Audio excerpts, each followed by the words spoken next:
believe Buffalo's going to win it both. Kick your heels up and shout. We've seen why the Buffalo Bills are en route to the playoffs. Come on now, the Bills are making it happen now.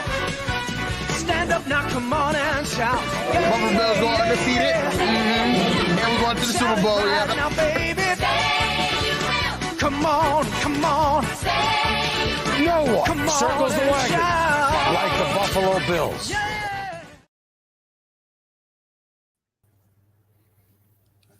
We are live, and we are back. Welcome to another episode of the Overdue Bills podcast, and we're excited again. We just went live. We took it off. Just a little early season bloopers. Just kind of. We look like the Bills. We looking like the Bills out here. For sure, definitely. We needed a mulligan. The Bills need a mulligan. We need a mulligan. But, with that being said, let's just dive right into it, man. Matt, how you doing today, man? I'm doing good, man. I'm feeling good. Ready to talk some Bills football. Just enjoying the dad life, chilling, man. What's going on? Definitely can't complain. I'm definitely happy to be on. It's like, man, the season ended in a terrible fashion, and it's like, we gotta wait all next year, to get this rolling. But we're here now. So, Rad, how you doing, man? Man, I'm great. I'm happy. It's preseason for us too. You know what I'm saying? We gotta work out these jitters and everything, the technical difficulties. But I'm happy we back. Talk some Bills football. I mean, football in general, man. I'm happy football back, man. Fantasy, man. Whatever y'all do, betting, whatever y'all do, man. We back. Let's get it. Absolutely. We're definitely excited about the season. Definitely gonna ramp everything up. But a little bit of housekeeping before we get into the show. You all know how we do it. OverdueBillsPod.com. OverdueBillsPod.com. One word. We definitely want you to go over there and check out our merch link. We definitely, we got everything. And as you can see, even with the weather is changing even as we speak, right? Like it's actually actively changing as we speak. So we got hoodies, we got shirts, we got hats, we got the whole nine. So please go to OverdueBillsPod.com and check us out there. And shout out to Buffalo fan base. We're on all platforms is there. So we ask you right now to like, subscribe, share this video, rate and review, do all those amazing things so we can get the content out to the people. And if you listening right now, please put where you're at in the comments right now. Put it in the comment section so we know that you out there, that you listening. I know it's going to take, a few weeks for everybody to adjust back to our schedule. You know what I'm saying? Every Monday around 7 o'clock, but we're back. We need y'all to let the people know we're back. We're here. We back. And we're definitely ready to go. And with that being said, I think we can get into the show. Y'all got anything else to say? Any preamble before we get into the show? No, man. We can get rolling here. All right. Quick question of the day. And I just want to throw this out there for everybody listening, because there's been a lot of talk about the preseason and about our performance against the Pittsburgh Steelers. But let me just throw this question out there for everybody. Does the preseason matter? Does it actually matter? Does it mean anything, especially as it relates to a contender, a good team such as ourselves, the Bills? And I'm gonna go to you first, Rad. Does the preseason matter? I don't overall. No, I don't think it matters. I think it's hard to play real fake football. You know what I'm saying? People, even when you watch it, it seem like they take those joint practices even more serious than the preseason. Like the preseason is kind of like the dress rehearsal. You're trying not to get hurt. You're trying to put on a show for against the fans, and you're trying to make it out the game, right? So the joint practices, the videos I see on Twitter and stuff like seem more serious than even the preseason. So, me ultimately, no, I don't think it matters for the starters and the people that is going to be in the rotation. I think it matters for the people that's, the cuff players, the people that's trying to make that 53, the practice guys. I think it matters for those people. But overall, no, I don't think the preseason matters. Interesting. Matt, you feel the same way? Yeah, I feel the same way. I mean, it matters for the guys trying to make the team at the end of the day. I've been a season ticket holder. I think this is my 11th year now having tickets. Well, Yeah. And I don't go to the preseason games. I don't really, I don't know. It's not for me, man. So, to me, it doesn't really matter. It is kind of just trying to, we played football, right? Those scrimmages and stuff is just a nice tune up. Actually getting out and hitting some people that aren't your teammates day in and day out, and competing against some new people, kind of trying out your things. That's really what it's all about. It really doesn't matter at the end of the day. Interesting. While I tend to agree with you on that, I will push back on it just a little bit, because a wise man once told me, you practice how you play.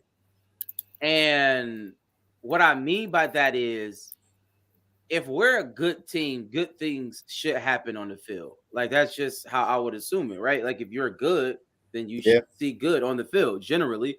But just to be clear, like, we played against the Pittsburgh Steelers, we lost 27-15, and we got shellacked.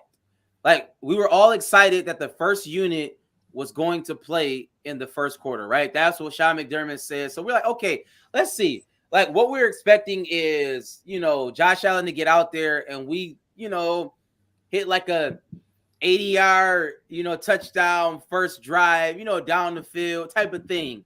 Methodical, run our plays, run our stuff. Everything goes well. And we actually seen the opposite. It looked awful. We looked terrible. It was 12 pre-snap penalties. Nobody was in sync. The offensive line looked awful. The defense looked terrible. And what's the best place? Bright spots. What's the best place you want to see that to correct that, Sam? Preach. It is in the preseason. It's a preseason. You want to get that out? Yeah, Is that first season? It was the Pittsburgh Steelers' second preseason. They starters played the first preseason, so they was already in that rhythm of playing. We wasn't. Is that the excuse you're giving us?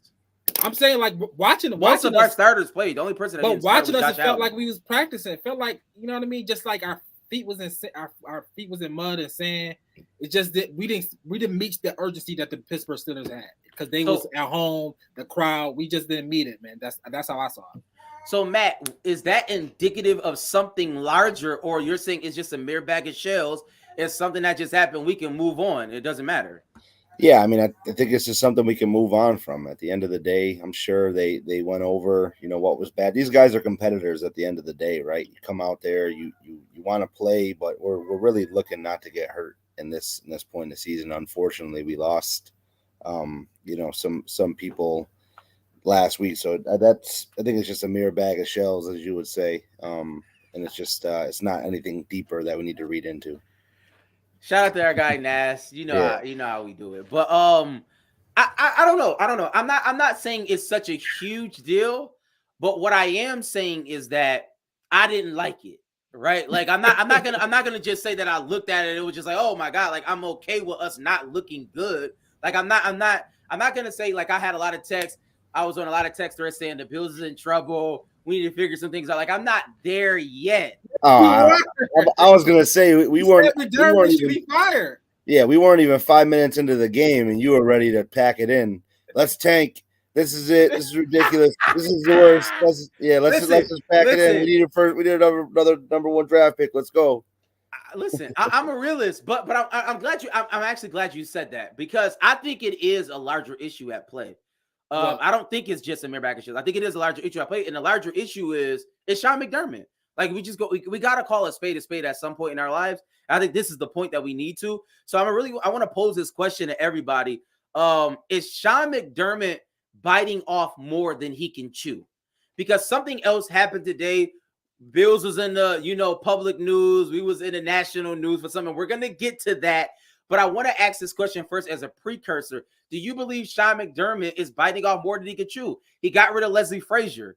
You know what I mean? Some say that he undermined him and did him dirty. You know what I mean? That's up for you. That's up for interpretation. But some say that. So he got rid of Leslie Frazier. He's taking over play calling. But he's supposed to be the head of the team. He's supposed to be the leader of the team. And we know in the National Football League, it's a handful of coaches who can have play calling duties and also be a great head coach. That list is not long. And most of them are Super Bowl winners or definitely made it to a Super Bowl. That's what that list is. So, I mean, with that being said, with all the things that are going on, even early in the season with Stephon Diggs and our own head coach saying it's a problem that Stephon Diggs did not show up, and he knew that he did show up. Like he lied. He lied to us, or he lied to somebody. So my question is to you, Matt, since you say that what we've seen in the preseason is not indicative of anything, is Sean McDermott biting off more than he can chew? I don't think so. I mean, he's run defenses his whole career. He's a motivator. I definitely don't think he's biting off more than he can chew. He's just, this is kind of like his season where he's drawing the line in the sand, right? He let certain things kind of go by the wayside in years past, and he's had an opportunity. The media and ourselves, we've been able to pass the buck on a Leslie Frazier, things like that. Now this is the full year where I think if Sean McDermott's going to take this over, and you got like a juggernaut on offense that can kind of let those guys kind of run himself. He's jumping in and taking responsibility, and hopefully can take them to the next level, and going to be able to show why he can come in and kind of do it all. Oh, okay, and I can appreciate that, right? I can appreciate him putting the onus on himself, but let's not forget, 2 years ago, we seen Sean McDermott have the biggest blunder of his career in 13 seconds. That was put on coaching. Sean McDermott, to be exact, he's the head coach. He was in charge at the time. It was the worst decision he's ever made in his entire life. Cost us the Super Bowl, some might say. So with that being said, with we knowing that he has issues in game time decisions, we know that he has issues, or we've seen that at the highest level. And now he's taking on more responsibility during the game. Rad, how do you feel about that? Last year, my whole narrative going into the season was this year's on Sean McDermott. It was a Sean McDermott year to see what type of coach is he. What's his legacy going to be, right? Because I still think last year was the best team that Brandon Beane put together. I think this year's team is a little less far as skill-wise. Really? And just, because I think losing Edmonds, Von Miller probably not going to play till week 6, 7. I'm just talking about going into last year, that game 1, that was the best team I ever seen the Bills ever assemble. I've watched. So I think this year is literally all on him, right? He know that. He calling the plays. I think it's going to be an adjustment. I think the defense is going to take a step back. We do not have a middle linebacker, as y'all can see. And it's going to be growing pains early on in the season on the defense.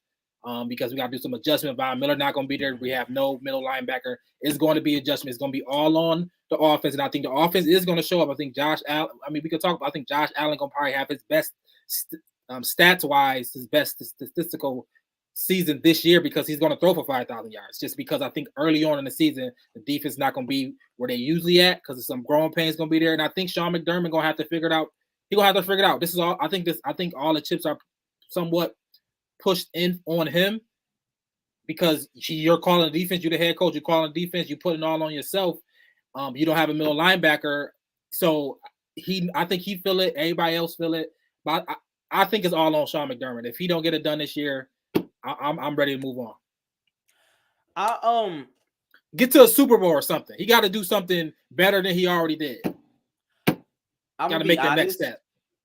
I'm gonna be honest, and I said this, and I think I'll stand by it. If we struggle in the beginning of the season, and if we lose to the Jets first game of the season, and we lose some games, I think Sean McDermott should be fired effective immediately. No, I think I'm gonna tell you what we should do, and he got to get the whole season, bro. I don't think he deserves the whole season. I don't deserve that, bro. I don't think he deserves the whole season, and honestly, I think it's 2 ways we could go about it. I think we could either throw a lot of money at Brian Dable, tell him to come back and assume that role. I would be fine with that. Or we need to, I'm being honest, or we need to go after a high name because he's just not getting it done for me. And it's a lot of blunders that we're overlooking. And it's him as a head coach. He's the issue. Shout out to the radio show. Shout out to We the Parents. We was on Waffle 96.5. And there was a lot of callers that called in who had issues with Sean McDermott, who even talked about multiple coaches leaving for not to ascend roles, but to actually, you know what I mean? Just leave. Just a lateral move just to get away from Sean McDermott. And I guess we all thought that Sean McDermott was this great coacher guy, but maybe sometimes people can handle certain things when it's at a certain level, right? And now that we've assumed to this level to whereas we're Super Bowl contenders and we're all of these things, there is an issue. Shout out to Rich Barrows. He says, with Frazier taking a year off, send him to defense, get us an offensive-minded coach. Listen, that's what a lot of people are saying. So let me just throw that out there before we get to really what's going on, because it kind of piggybacks on Sean McDermott, his entire, stay, because he's been having run-ins with Stephon Diggs. That's been the whole contention for a long time, right? So we're going to get to that in a second, but I just want to throw this out there because that question is a real question.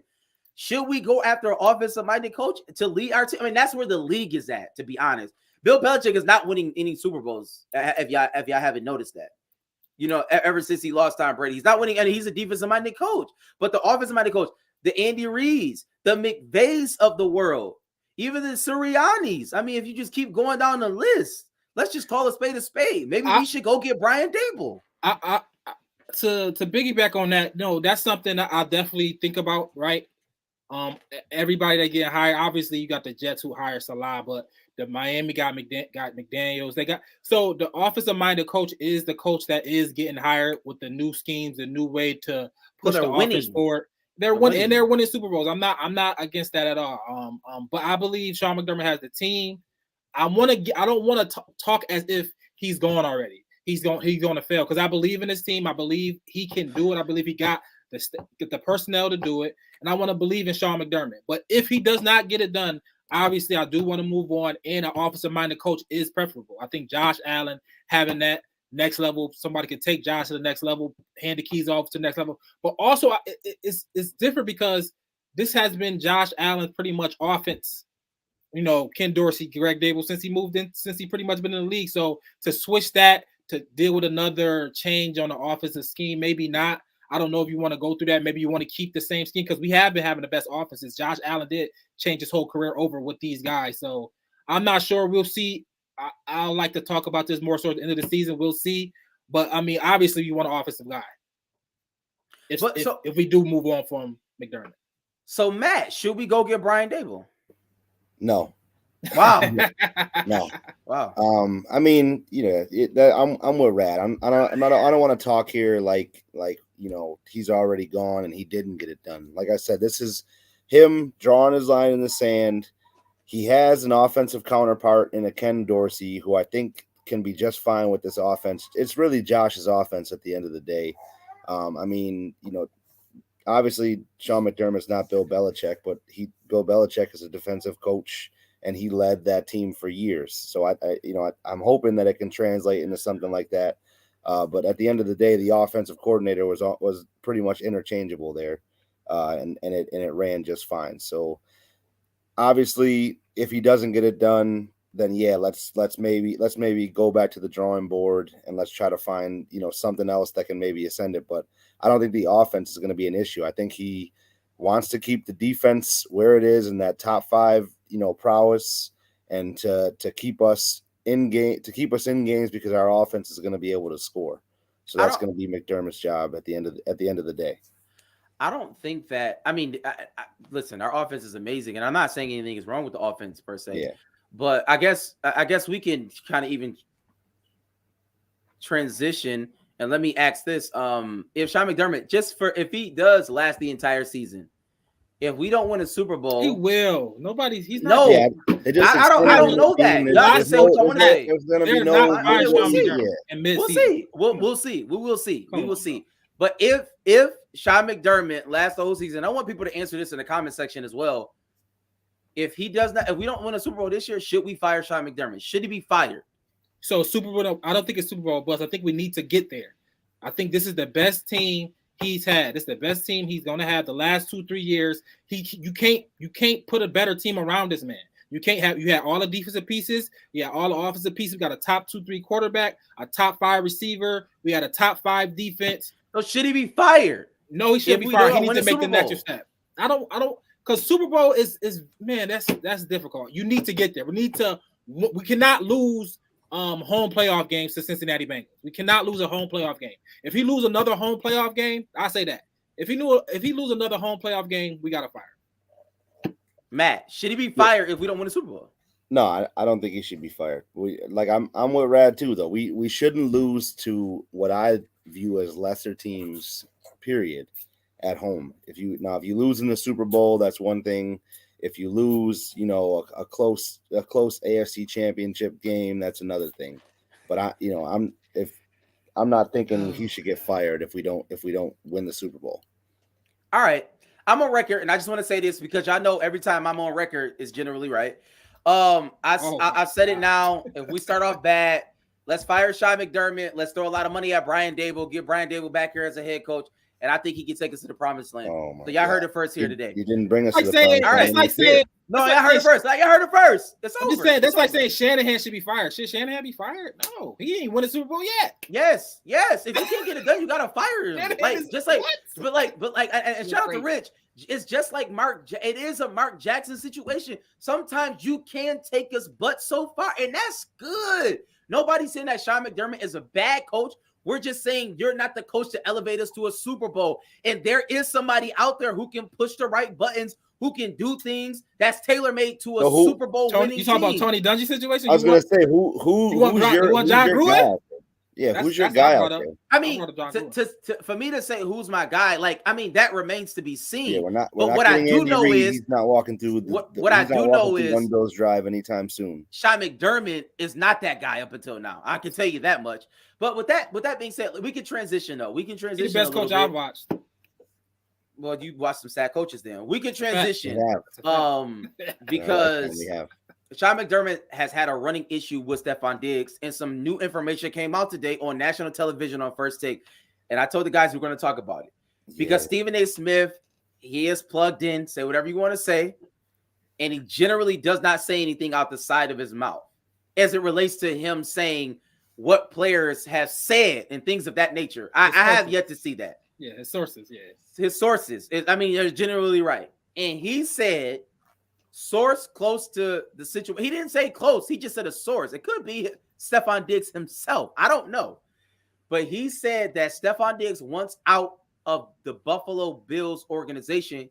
Hear me, because he has lost faith.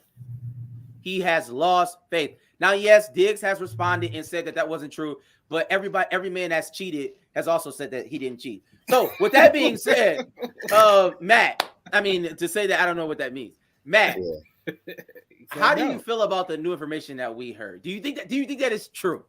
I don't think that is true, man. I mean, why come through camp and be with the guys and then let something come out at this point right before the beginning of the season? You know what I'm saying? And easy. He's shown no bad will toward, he's done tons of interviews. True. He's been professional. Diggs is a professional.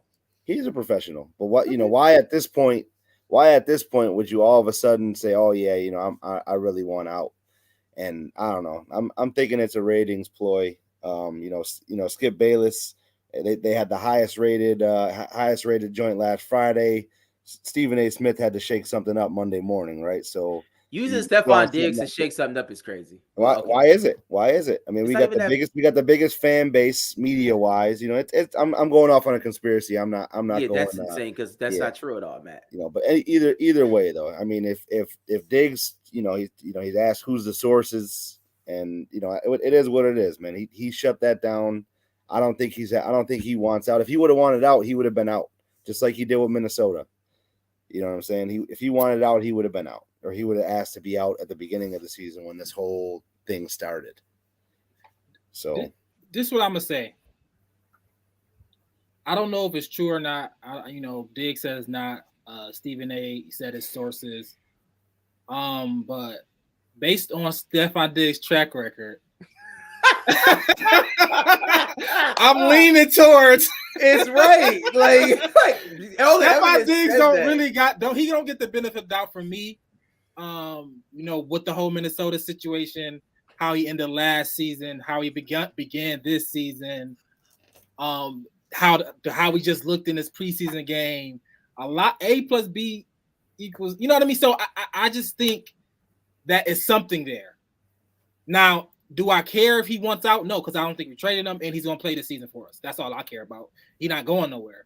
But is a seed potentially being planted for Stephon Diggs just in case if this season don't go right, he went out potentially. Because I mean, the only reason why I'm saying this about Stephen A. is he does not talk about the Bills. There's no reason for he hates talking about the Bills. Actually, he do not bring them up. So why would he randomly just bring up the Bills? Because he just want to bring up. Somebody told him to bring up the Bills. Sources on it.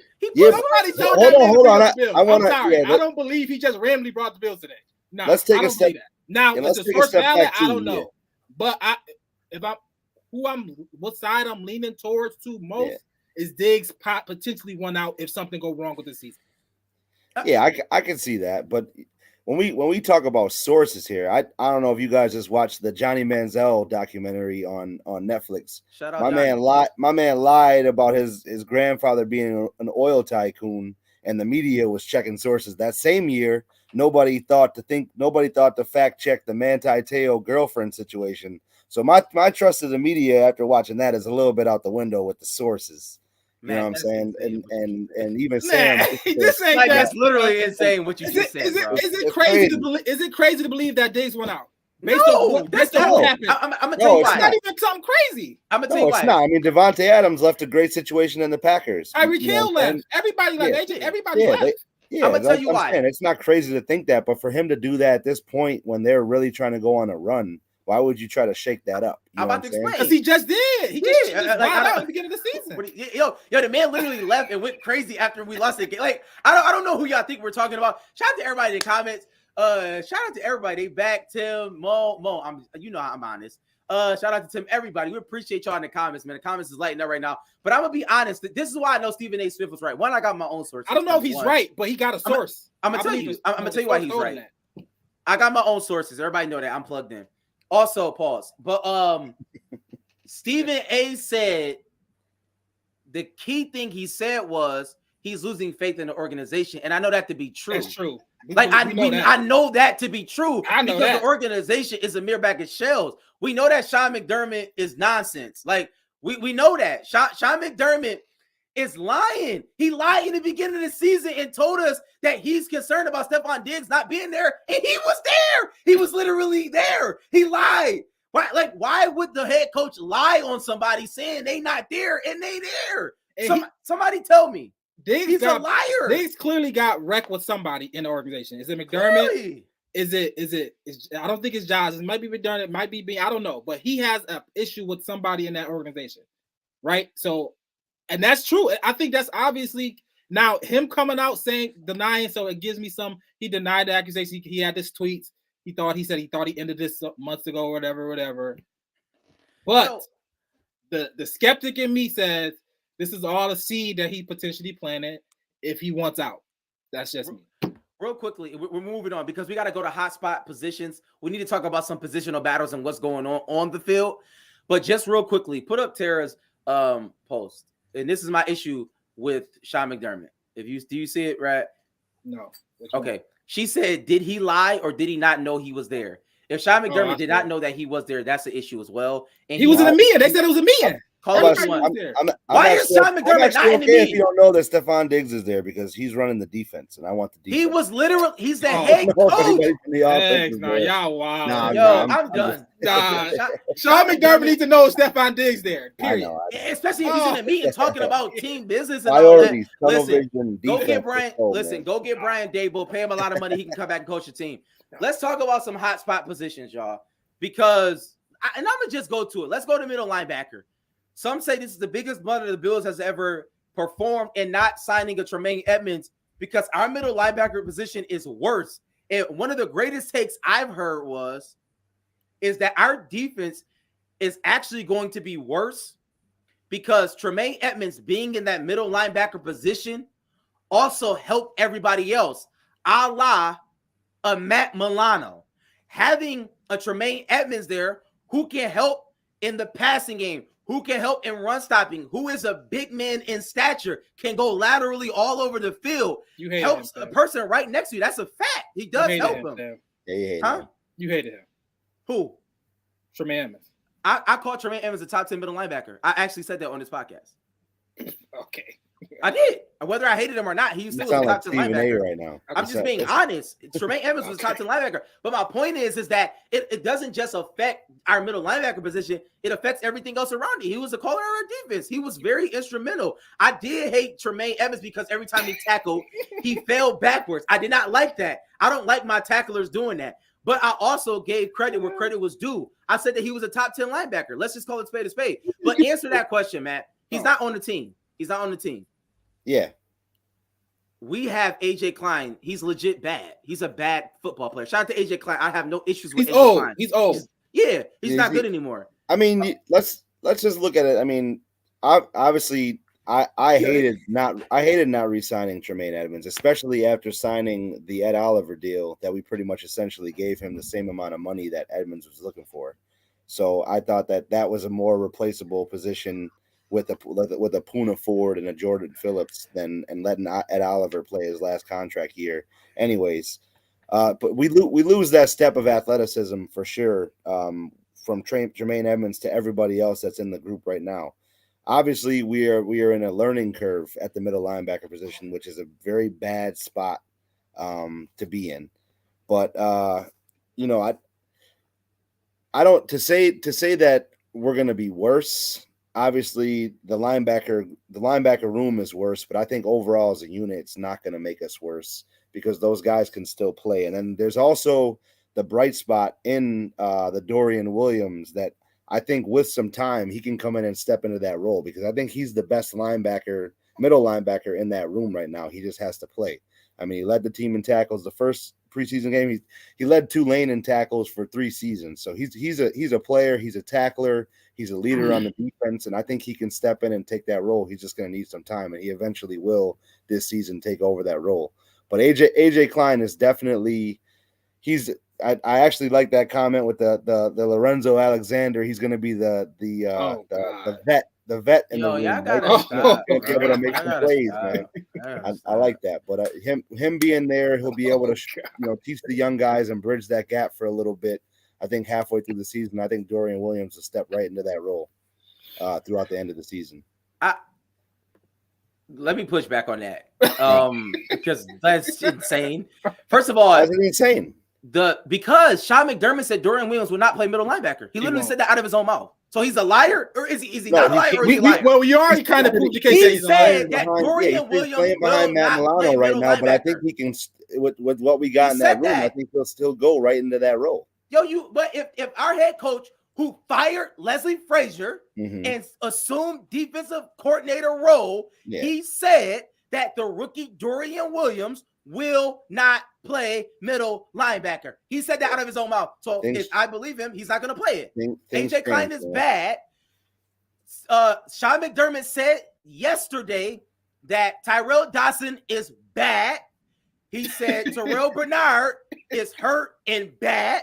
He said we need help in the middle linebacker position. I did not say that. Sean McDermott said that. I did not say that again. Sean McDermott said that. So I posed a question to Rad. Should Brandon Beane be fired for not signing Tremaine Edmonds?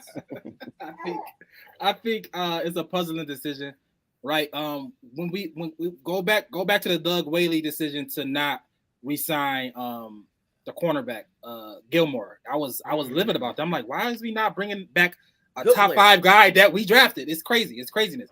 And come here full circle. We had Brandon Beane letting go of Edmonds, a 24, 23-year-old budding middle linebacker. It didn't make any sense, and we didn't replace him.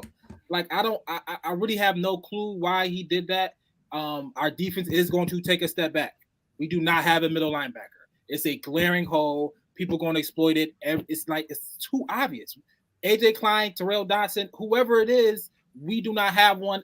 Von Miller is not there. Our defense is going to take a step back early on. Now, are we going to figure out and get it together? Maybe we're going to play more nickel. Maybe play more 3 safeties. Maybe Taylor Rapp in there more to help. I don't know what we're going to do. I think Sean McDermott, you get paid the big bucks to figure that out. But our middle linebacker is in shambles. The middle of the field is not going to be the same, and people are going to attack it. And they should, because it's the biggest weakness probably in the AFC. So should Brandon Beane be fired? No. But this is a huge question mark. You did not bring back Edmonds. You didn't replace him with anybody. And what are we supposed to do with that? So I think, yes, this is. I don't typically question Brandon Beane. I believe he done a great job. It's the best team he ever assembled. But this was a big, big, big question mark and an issue for me moving forward because I don't understand why he did it. I'm not done with Brandon Beane. That's the reason why I brought him up, because we need to talk about him a little bit more. And you're absolutely right. We got in trouble for playing nickel so much, and all of a sudden we're just going to play more nickel. But whatever. That's a mirror back in shells. Brandon Beane, we talk about him and his team construction, and I'm not saying he hasn't done a great job. Shout out to Brandon Beane. Clearly, we're a better team than we ever were in recent history. But let's go to the cornerback position, because that's a hot spot positional battle, right? But when we look at it, when we came into the year, everybody said Elam was going to be the CP2. He was going to be cornerback 2. He got all the intangibles. He played good last season. We come to the training camp. We come to the preseason games. Kaiir Elam looks terrible. He looks god-awful. He looks like he doesn't know what he's doing. And from the looks of it, what I'm hearing, my sources are telling me that Dane Jackson is the front runner to get the CB2. He should start. Probably Dane will Jackson get should it. start. I think we all think he should start. But the sad part about it is we spent capital on a Kaiir Elam, moved up to get him. But that's not the half of it. We can keep going. We shout out to Waffle 96.5. He was on there. We the parents. At 10 o'clock, we will be putting those out when we be on the radio, because we had a caller call in on Saturday, and he went through a lot of Brandon Beane's draft picks. And what can I say? 2 thumbs down. 2 thumbs down. I know the draft is tough, but I'm just being honest, everybody. So I'm going to go to Matt. Matt is a Brandon Beane supporter. He's a Brandon Beane sympathizer. But Matt, look at the proof is in the pudding. Look at it, Matt. What's up with Kaiir Elam? What's going on? What happened to the genius of a Brandon Beane? Yeah, man. I mean, he doesn't look well, but man, let him we gotta get some guys with reps out there. Dane Jackson hasn't looked great, in his first couple of years. He was a 7th rounder, obviously.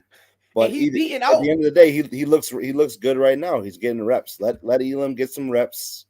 And we also have the luxury of having the 2 best safeties in the NFL. So that is a good safety blanket for subpar. They have been.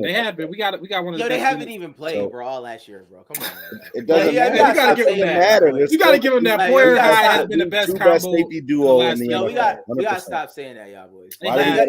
I'm just saying, like, we keep saying that. That's like saying, like, shout out to Hutch Tech. Hutch Tech is one of the top 2 schools. Like, I don't know if that's even a thing. Like, it wasn't. That haven't been a thing even before we went there. It's just what I'm saying. Like, we gotta stop saying it's not a thing anymore. You gotta stop saying. In the city, sure, but not what it was. It was something crazy. Not no more. Shout out to Tech though. Y'all know about it. But yeah, man. I mean, Beane definitely has had more failures in the draft than he's had winners, which is you can say that about everybody. Yes, that's true. The draft is hard. The draft is tough. But he found all pros. He found studs in there. Milano was an all pro. Milano's all pro. He brought in. He looked out. Yo, this guy crazy. He brought in 3 guys that were all pros in Diggs, Micah and Jordan Poyer. And also he drafted Trey,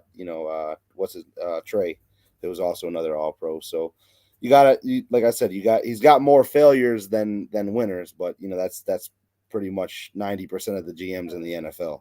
He drafted Josh Allen. I'm fine. I mean, it's okay. That's okay. I'm happy. He drafted a generational quarterback. You're good in my book. I'm just saying, like, I think he made one. I think Kincaid is one of another one that he's gonna get right. Who? Kincaid. Okay, we'll see. Dalton Kincaid. Shout out to Dalton Kincaid. Yeah, and Kincaid looks good, but yeah, I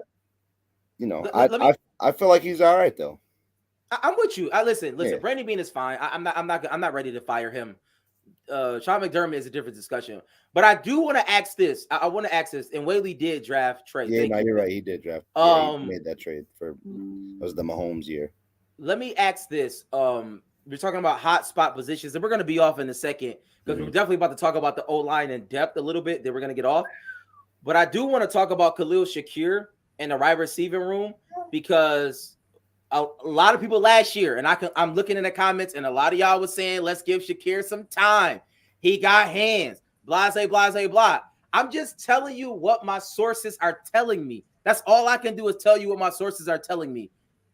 Khalil Shakir is not going to make the 53-man roster.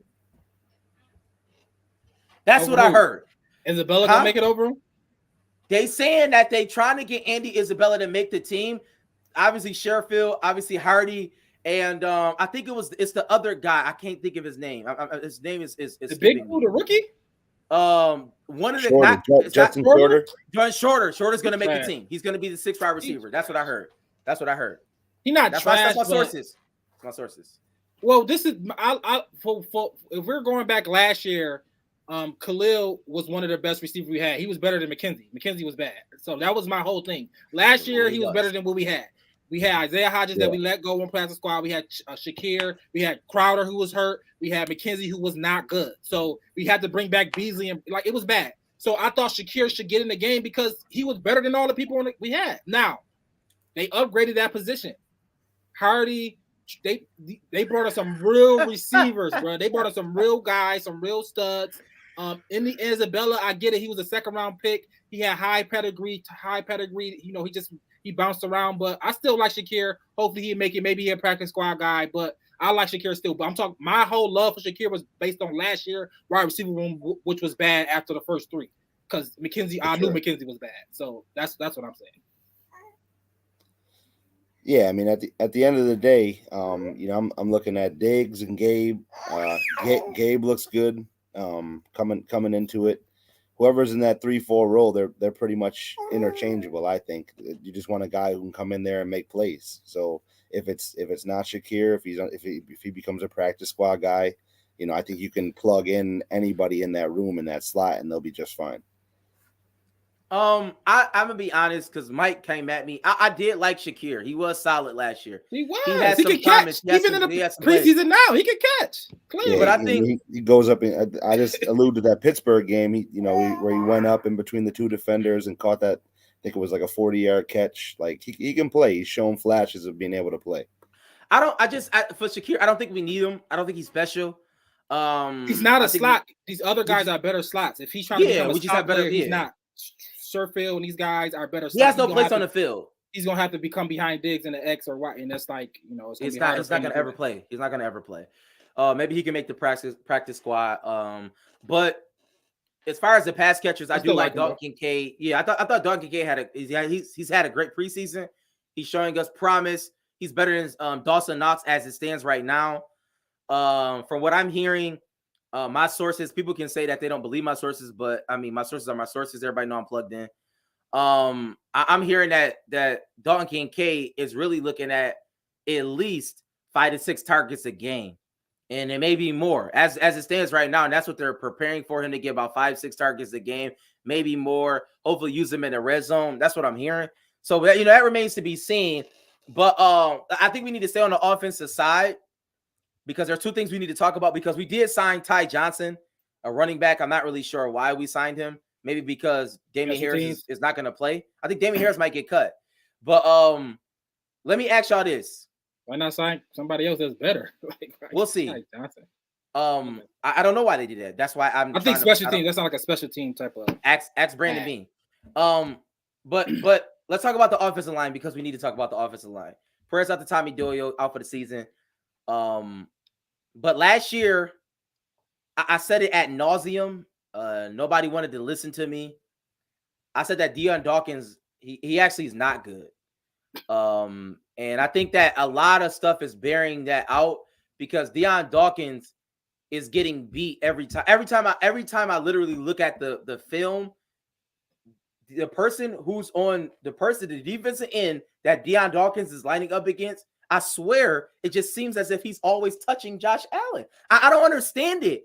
I fundamentally do not understand Deion Dawkins. Ever since he got connected to Benny and BSF, he's been a bad player. I'm just being honest. Like, let's call a spade a spade, Spencer Brown, he's a bad player. He doesn't move his feet well. He doesn't have lateral quickness. His hands are bad. He can't move. I don't know what's wrong with him. I really don't. Mitch Morris is another person. We talk about Mitch a lot. Oh my God, he's a staple on the line. Every time I see Mitch, he goes back. Every time, like Mitch, he's like this all the time. Like I'm like, push this way, like push. Yo, look, everybody, watch this. You know what I'm saying? That's technique right there. I never see it from Mitch Morris. I don't know. Now I will say this: Osiris Torrance is a bright spot. Big guy, can do some things, held his own. But Matt, shout out to Matt. Matt, you understand offensive line play. Rad, you understand offensive line play. I think Rad went all high. Matt was top at his position at a point in his life. So Matt, can you talk about offensive line play and what's going on with our offensive line? Why are we so bad? Yeah, I mean, I think Dion, he's like almost out of shape sometimes. I thought that like he would come in, he showed a lot of workout videos, things like that. Now Spencer Brown, I mean, after watching him, it's not. I think his couple bad plays kind of out overshadowed, you know, his promising plays in the game. The one holding call, I mean, I'll take that. You hold, you don't let Josh get smoked in the preseason game. I'm okay with that. Guys get beat all the time. Pittsburgh has a great defensive line. You know, you're going up against TJ Watt. You're going up. They got a great defense. Marcus Golden, Cam Hayward. They're a great defensive line. We always have had problems with their defensive line. So that isn't really a telltale sign for what it's going to be. But definitely, Dion's looking out of shape.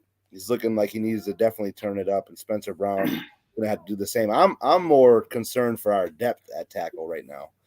We had Brandon Shell, who was just a depth guy, retire. Tommy Doyle out for the season. They brought in another tackle today. So Garrett McKinn. Garrett McKinn, yeah. So our interior, I think, is fine because we have the depth. And like you said, Osiris looks like a bright spot. Ryan Bates looks good. Ike Bacher, Mitch Moore. We have some guys that we can put into those spots. I think the interior is just fine, but I'm definitely concerned on the outside with the depth, and then these guys got to get it in gear because, you know, the season's coming fast, and we don't have that much time. I don't know if y'all like this or will like this, but we've been linked to, you know, the OG Jason Peters. You know, we've been linked to there. I don't know if we're gonna bring him back for his 20th season or something like that. But but if we bring him back, maybe, you know, bring some magic. He brings some magic back with him. I'm interested in something like that. But Deion Dawkins is the typical. Was good, was hungry, got paid, got lazy, didn't get better. He's that typical player where the money didn't it didn't motivate him to continue to get to progress. It kind of stagnated him, and he got to get better. You know, he got to get better. He can move as a big man, but he just, like you said, got to shape. He hasn't made that next step as a premier left tackle, or, you know, that we thought he was going to be when we paid him. It is what it is. Spencer Brown, he was you know, he was never meant to be the guy. He just ended up being the guy, and we kept it going with him, and we had hopes for him. So once again, we trying to figure it out. I think the five that's in there now need to get the consistency going and keep going. So we'll see. I think Josh Allen will get the ball out of his hands. I think the reason why we brought all these wide receivers in, all these guys that can get the ball and make move after the catch, because we want the ball out of Josh's hand. We don't want Josh, what he did against the Pittsburgh, trying to run back and forth. Yo, that was wild. He's wilding. We don't want him doing that no more. Get the ball out your hand to the Kincaid, to the Cherfields, to the Andy Isabellas, all these quick routes. We need to exploit that. And I think Josh going to do a better job at that. We need to call better plays doing that. And because the weakness is the ends. Like Matt said, the weakness is the tackles. And Josh can get killed with those, you know, how they playing. My issue is, no, Mike, let's not let Josh cook in the preseason. That's my issue with Sean McDermott. I just want to throw this out there, and then we're moving on because I got one last question and we're done. The penalties. Thank you, Tara, for bringing it up. I forgot that. The penalties was very uncharacteristic by a Buffalo Bills team. So that was my only issue. With everything combined, like, I don't know if Sean McDermott is biting off more than he can chew. That was the first question that we asked on the pod for those of you who came late. Because, I mean, Sean McDermott is doing a lot, and it takes a lot for a head coach to kind of manage the team, in-game decisions, all those amazing things. And it just seems like, I know it's preseason, I know it doesn't matter, but I've never seen a Sean McDermott preseason team do that. You know what I mean? So we'll see. Shout out to Deion Dawkins. You never pay attention to the preseason until it's terrible, Sam. I always pay the Ravens. The Ravens are 24-0. Do you care? Yes. My God, bro. Their coach their coach has a ring. Our coach don't. I'll believe him more than I'll believe mine. Right. Mike always came at me about the preseason, but I'm a proponent of you practice how you play. That's why I was getting on guys in practice all the time. You know what I mean? A la Mike, he wanted to play around, but I don't want to get into that. Let's move on. Let me ask y'all guys this and everybody in the comments. This is the last question of the day. Because Rad touched on it earlier. Rad, Matt. Yo. Do you believe that we have a better team than the last 3 years? Is this team as currently constituted better than the last 3 years of the Buffalo Bills? I think honestly, I don't think we have the most. I'm going to allude to what Rad said earlier. I don't think we're the most talented team that we've had in the last 3 years. But so no, I don't. They were the best team we've had in the last 3 years. Right? No, not to me. I think losing. We never had this big of a hole, right? The offensive line was always a little up and down, not the best. But we have a huge hole in the middle of our defense. A top 5 defense lost, and we have this big glaring hole in it. And you can't. I don't know how you hide that. You can't hide it with safeties. I think we're gonna try to do. And the old aging guy, AJ Klein, and they're just gonna be rotating the middle linebacker with the safety and AJ Klein and Dotson. I mean, I don't know how we figure that out. We got to figure that out. But no, that's a big hole. Von Miller is not there. I don't know when he's going to play. Probably not in the first 6 weeks, which is fine. I don't need him to come to week 15 if all he wants. I don't care. He can chill out. But no, but I think Josh is probably the best he's been. I think Josh and Diggs is the best he's been, so I think that's good enough. Yep, and I like James Cook. I think he's. I think the offense. I think our offense is going to be top 2, maybe 1, if not 1. Yeah. I agree. Gabe back. I'm all on Gabe. Put points on the board. I mean, I look at the Bengals 2 years ago. Their offensive line was way worse than ours is right now, and they put up numbers. So I think we have that same ability for sure. I disagree. I have to fundamentally disagree because I refuse to believe it's the best that team. All y'all brought up was Tremaine Edmonds. If Tremaine Edmonds is the reason why we're not better, then that's a problem. We didn't replace him with nobody, Sam. Doesn't matter. Okay, that's a mere bag of shells. I agree with Mike. This is the best offensive team we've had. I just said by that. far. So I mean, by that standard, I think we're just better. I mean, defenses are irrelevant. You know what I mean? It's irrelevant anyway. He just said Sean McDermott's 30 seconds was the worst one of his life now, but they're irrelevant. If Sean McDermott had one play of good defensive minded skillness, we would be in the Super Bowl of 1-1. As you said, right? I said it. Sean McDermott needs to be fired. We need to bring Brian Dable back, and I stand by that.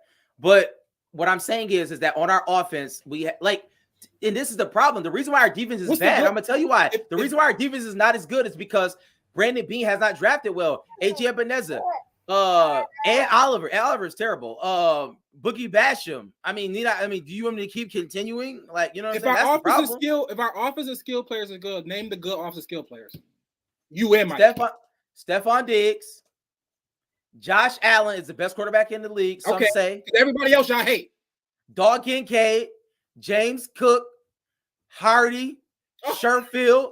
Okay. You do the math. Okay. You do the math. Okay. You do the math. All right. Listen, y'all. We appreciate everybody for tuning in. Listen, be back here. Yes, Ed Oliver is terrible. I said it. Everybody else knows that. But be back here next Monday. We ramping it up, y'all. OverdueBillsPod.com. OverdueBillsPod.com. Get your merch. I need y'all to go get some merch or hit us up. Hit the phone line. Hit the Facebook, Twitter, Instagram, all those amazing things.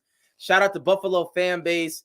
Yeah, put that up. Yeah, definitely. Roman, he's been screaming the whole time, trying to get on. He gonna be on. You might see an appearance. May or may not. I don't know. But if you go back and watch the video on YouTube, he was definitely in the first 20 seconds. So get his intro. Yeah, we might have to make a new intro with him in it, man. For sure. But with that being said, I think that's all of I got. So please like, share, rate, and review. Be on all of our socials. And shout out to everybody out there. Listen. We have a couple openings for some sponsors. If you know anybody, send them our way. It's closing up, though. We closing in on a deal. Matt, listen, we closing in right now. So listen, if y'all got somebody, hit us up right now on all of our platforms. We closing in on a big deal as we speak. So hurry up. You know what I'm saying? Why the price is right, because the price is going up in a second. But shout out to everybody. Y'all know how we do. Appreciate Matt. Appreciate Rad. All overdue bills. Y'all know how we do. And I think that's it, right? I'm good. All right. Let's end every show with a hey. Oh, we are wrong. We are wrong. Only Buffalo is going to win it, folks. Kick your heels up and down. Let's see why the Buffalo Bills are en route to the playoffs. Come on now, the Bills are making it happen now. Stand up now, come on and shout. Buffalo Bills go undefeated. And we're going to the Super Bowl. Yeah. Now, baby, come on.